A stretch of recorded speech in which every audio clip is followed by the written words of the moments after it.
Hi friends, రైతన్న ఛానల్కు స్వాగతం. ఏపీలో రైతులకి good news. Cabinet sub committee కీలక నిర్ణయం. అదేందనేది వీడియోలో తెలుసుకుందాం.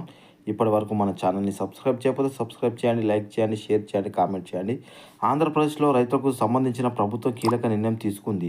రైతుల పంట బీమాపై ఏర్పాటు చేసిన మంత్రివర్గ ఉపసంఘం సమావేశాన్ని నిర్వహించారు. ప్రధానంగా పంటల బీమా అమలుపై మంత్రులు అచ్చెన్నాయుడు, నాదెండ్ల మనోహర్, పయ్యావుల కేశవ్ సమావేశమయ్యారు.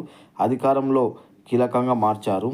అలాగే మంత్రులు దిగుబడి వాతావరణ మరింత బీమా పథకంపై వివరాలు తెలుసుకున్నారు. రాష్ట్రంలోని రైతులందరికీ పంట బీమా పథకాన్ని అందేలా చూడాలని, విపత్తు సమయాల్లో వారికి న్యాయం జరిగేలా విధానాలు అమలు చేయాలని వ్యవసాయ శాఖ మంత్రి కింజారపు అచ్చెన్నాయుడు అధికారులకు ఆదేశించారు. అంతేకాదు, గత ప్రభుత్వంలో మామిడి రైతుల బీమా అమలు చేయలేదని ఈసారి మామిడి కూడా బీమా వర్తించజేస్తున్నారని చెప్పడం జరిగింది.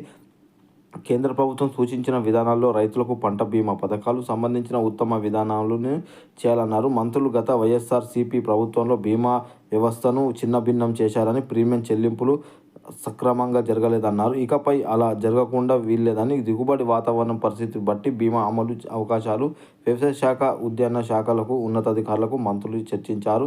పంటల బీమా అమలు, పరిహారం వంటి అంశాలపై ముఖ్యమంత్రి నారా చంద్రబాబు నాయుడు నివేదిక అందజేసినట్లు మంత్రులు తెలిపారు. ఇటీవల సీఎం చంద్రబాబు నాయుడు కూడా పంటల బీమా అమలుపై చంద్రబాబు కూడా కీలక సూచన చేశారు. రాష్ట్రంలోని 50% పైగా వర్షపాతం నమోదు కావడం శుభపరిణామం అన్నారు. వ్యవసాయ శాఖ మంత్రి అచ్చెన్నాయుడు ప్రాజెక్టులో, చెరువుల్లో నీటి సంరక్షణకు చర్యలు చేపట్టాలని, ఏపీలోని రైతులకు ఖరీఫ్ సీజన్కు పూర్తి స్థాయిలో సంసిద్ధమైనట్లు చెప్పారు. పంట పొలాల్లో నీటి తొలగింపు, తేమ ద్వారా ఆశించే తెగుళ్ల నివారణకు చేస్తున్నామని తెలిపారు. ఉపాధి హామీలో పంట కాలువల్లో పూడికలు తీసేందుకు తక్షణమే చర్యలు చేపట్టాలన్నారు. మంత్రి ఖరీఫ్ సీజన్కు 17.50 లక్షల మెట్రిక్ టన్నుల ఎరువులు సిద్ధం చేయాలని అధికారుల్ని ఆదేశించారు. ఇప్పటి వరకు ప్రారంభ నిల్వలో కలిపిన 14 లక్షల టన్నుల రాష్ట్రానికి వచ్చినాయన్నారు.